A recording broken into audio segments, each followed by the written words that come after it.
All right, let's try something. Close your eyes for a second. Picture that classic summer scene, a barbecue going, it's warm out, and someone hands you that perfect ice-cold slice of juicy watermelon. Yeah. Pure refreshment. Exactly. That's what most of us think of, right? Just a sweet, hydrating treat. But what if I told you that simple, familiar fruit is actually, well, hiding some serious scientific superpowers, especially for your heart and, overall health? It's a common perception, definitely. Just summer fun. Right. So today we're going to do a deep dive into some really fascinating recent research. Our mission really is to uncover the specific evidence-backed ways this vibrant fruit can truly boost your well-being. We want to reveal its hidden powers way beyond just being a tasty snack. And we've got some solid sources to look at. We do. We've pulled from some compelling stuff for this deep dive, including a close look at data from the National Health and Nutrition Examination Survey, that's NAAES, Yeah. and some really interesting clinical trials from places like Louisiana State University. It's true. For so long, watermelon's kind of been sidelined. It's just, a summer indulgence. But what's fascinating here is how those traditional views often, well, they fall short of its actual nutritional value. They really do. Yeah, the science tells a much, much richer story than just, a backyard picnic staple. Okay, a richer story, you say. I'm intrigued. What's the first piece of scientific evidence that really kind of drives this point home? Well, that NAAA study, the one featured in Nutrients, that really opened my eyes. It basically established a clear, pretty compelling link between people who regularly ate watermelon and significantly better overall diet quality. Wow, okay, better diet quality. And this wasn't just in adults, it was consistent across kids too. That's quite something. So for the people who ate watermelon, what specific good stuff were they getting more of? Right, so they showed significantly higher intakes of dietary fiber, magnesium, potassium, vitamin C, and vitamin A, but it doesn't stop there. Oh. They also had greater intakes of lycopene and other beneficial carotenoids. Okay, carotenoids. For our listeners who might, know the term but want a quick refresher, what exactly are those and why are they so important? Yeah, good question. So carotenoids are basically those powerful plant compounds. They're responsible for the vibrant colors in lots of fruits and vegetables. Think of that signature red of watermelon. Ah, the color pigment. Exactly. But what's really significant here is how they act as potent antioxidants. They offer a direct defense for your cells against oxidative stress that's basically cell damage. Right, like cellular rust. Kind of, yeah. Mhm.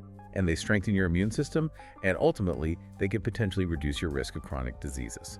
So it's not just about adding the good stuff. I wonder, does eating watermelon also maybe push out some less healthy options? Is there like a less of the bad stuff side to this too? That's a really crucial point, actually. The NAGA's study did show that those who ate watermelon were also taking in less added sugar and less saturated fat. Yeah, it's kind of a beautiful win-win. You're adding these beneficial compounds while at the same time reducing some of the less desirable things in the diet. It creates this positive cascade effect on their overall diet quality. That really does sound like a positive shift overall. Now let's zoom in a bit, specifically on heart health, because I know the research there is quite compelling. What did the clinical trials tell us about watermelon's role in cardiovascular well-being? Okay, so the second study we looked at, also in Nutrients, was a randomized, double-blind, placebo-controlled crossover clinical trial.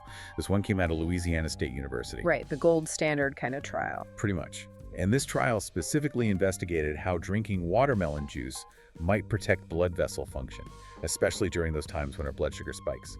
That condition is called hyperglycemia. Ah, okay. So protecting blood vessels during sugar spikes. What were the researchers focusing on in the watermelon to understand that effect? They really honed in on two naturally occurring compounds in watermelon, L-citrulline and L-arginine. L-citrulline and L-arginine? Okay. Yeah. The researchers evaluated their impact on nitric oxide bioavailability, essentially. How much of that useful vessel-relaxing nitric oxide your body can actually use, and also heart rate variability. Both are key indicators of cardiovascular health. That's fascinating how specific compounds can have such a targeted effect. Now, Dr. Jack Lasso from LSU's School of Nutrition and Food Sciences, he weighed in on this, didn't he? He did, yeah. Dr. Lasso acknowledged that, okay, the sample size was small, just 18 healthy young men and women. Right, that's pretty small. It is. But he emphasized that the study definitely adds to the growing body of evidence supporting regular intake of watermelon for cardiometabolic health. That's that whole interconnected system governing your heart and metabolism. Makes sense. And he also pointed out that beyond just the L-citrulline and L-arginine, watermelon is a rich source of other antioxidants, like vitamin C and that lycopene we mentioned, all of which are crucial for reducing oxidative stress and, playing a pretty significant role in potentially preventing heart disease. These findings are genuinely compelling, and, as with any research, it's always good to understand the context. We should probably mention, for transparency, that these particular studies received funding support from the National Watermelon Promotion Board. Right. That's important context to provide. Definitely. So, given all these specific benefits for the heart and diet quality, how else does this fruit support our overall health? Beyond just the heart? Well, that brings us to a broader point, really.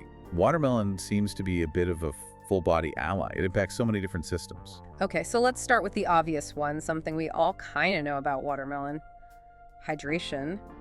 But is there more to it than just being, mostly water? Absolutely. I mean, yes, we know it's about 92% water, which makes it an exceptional choice for staying refreshed, especially when it's hot out. For sure. But that water isn't just plain H2O. It comes packed with natural electrolytes. Sure. So it's actually a surprisingly effective way to replace fluids, say after a long day in the sun or maybe after exercise. It's a bit more nuanced than just drinking plain water. Huh. Electrolytes too. Okay. So it keeps you hydrated from the inside. But you mentioned it benefits us on the outside too, right? Like visibly. Indeed. Watermelon delivers a kind of 1-2 punch for visible health. Its vitamin C isn't just for general immune support, it directly fuels the collagen production that keeps your skin resilient, soft and supple. The collagen connection. Exactly. And the vitamin A. It's actively working to help protect your vision against the cumulative stress of aging. It offers more targeted support for eye health than you might expect from just a summer fruit. Interesting. I even saw a mention somewhere about, like, a DIY face mask. Yeah. You could potentially mix the juice with something like Greek yogurt for a simple mask, leveraging those skin benefits directly. Creative. Okay, moving inward again. What about digestion? How does it help there? Well, for digestive harmony, its high water content and its fiber content work together. They support healthy digestion, help prevent constipation, and just promote regularity. Makes sense. Water and fiber. Plus, it's surprisingly easy to digest, even for people who might have sensitive guts, maybe from conditions like Crohn's or colitis. Though, it's fair to note they might want to avoid the rind or seeds if they're actively trying to limit fiber intake. Right. Okay. So it's gentle on the gut too. That's a huge plus, especially for those with sensitive systems. And thinking about what people want a snack, watermelon really seems to tick a lot of boxes, especially if you're watching your weight. Oh, it truly shines here. It's just a satisfying and pretty guilt-free snack. It's incredibly low in calories, only about 45-46 calories per cup. Compare that to, say, around 300 for a cup of ice cream. Big difference. Huge. And it's naturally fat-free, cholesterol-free, sodium-free. Plus, that high water and fiber content we keep mentioning. It doesn't just add nutrients, it crucially helps curb your appetite and promotes a feeling of fullness. Makes it a really smart choice for weight management. Okay. And for the athletes listening, or just anyone who's active, I heard watermelon offers some specific athletic and muscle support. How does that work? Yeah, that L-citrulline compound we talked about, it may help reduce muscle soreness after exercise. Post-workout recovery. Exactly. And the potassium in watermelon can help cut down on cramps at the gym. So whether you're a serious athlete or just had a tough workout, it seems like a great post-workout option that offers some specific recovery benefits. And we keep circling back to these powerful antioxidants, don't we? It seems central. We do, because they are. Beyond what we've already covered with heart health and skin, it's worth just reiterating the role of vitamin C and other antioxidants like lycopene and beta-carotene. They really boost your immune system and protect against free radical damage throughout your body. Okay. And there's even potential for joint health. Watermelon contains a natural pigment called beta-cryptoxanthin. Some research suggests it might protect your joints from inflammation and could reduce the risk of rheumatoid arthritis over time. Wow. And again, lycopene also seems to play a role in potentially curbing cancer risk, according to some studies. That's an incredible range of benefits packed into just one fruit. But, like with any popular food, there are always common questions, maybe some misconceptions that pop up. The main one usually seems to be about its sugar content. People worry about that, right? They do, and it's a fair question. Watermelon does contain natural sugars, no doubt, but what's often overlooked is that it's generally considered a healthy choice, precisely because of all its other beneficial components. All that water, the fiber, the vitamins we've discussed. Right, it's the whole package. Exactly. And that leads right into clarifying its glycemic load. You might see watermelon has a glycemic index, or GI, of 80. That sounds high, similar to something like cornflakes. Yeah, 80 sounds high. It does. But here's the crucial part. Despite that GI number, watermelon has very few carbohydrates overall per serving. So its glycemic load, which is actually a better measure of how it affects blood sugar, is tiny.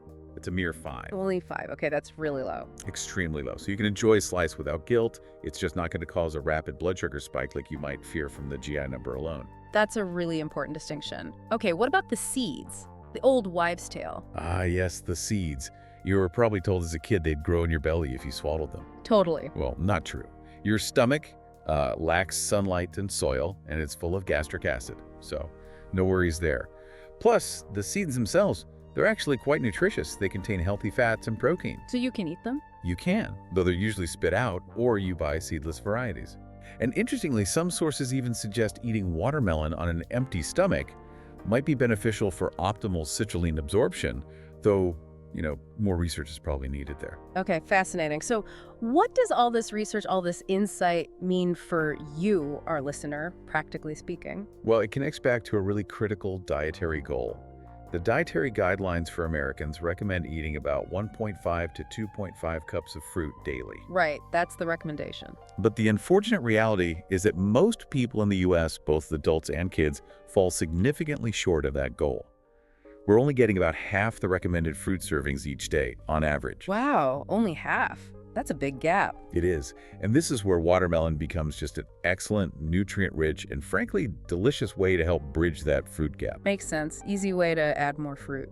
And it's not just a summer thing either. Thanks to diverse growing climates, watermelon is actually available pretty much year-round these days. Oh, year-round. Good point. Yeah. So whether you associate it strongly with warm weather or not, this new nutrition research certainly gives us a nudge to think about including it more consistently as part of a balanced diet, whatever the season. So who knew? A simple watermelon. Turns out it's so much more than just that refreshing summer snack. Definitely not just water and sugar. Not at all. It's a deceptively powerful fruit, really packed with nutrients that support heart health, hydration, digestion, skin, eyes, muscles, so much more. It offers benefits far beyond its, simple reputation. Indeed. It really challenges us to think differently about these common foods we encounter all the time. It really does. Considering how much hidden power seems to lie in something as common and accessible as a watermelon, it makes you wonder, what other everyday foods might we be overlooking in our quest for better health? Yeah. And maybe what small dietary shifts could actually lead to pretty significant wellness improvements down the line. That's a great thought to end on. What else is hiding in plain sight in our kitchens? Definitely something to think about.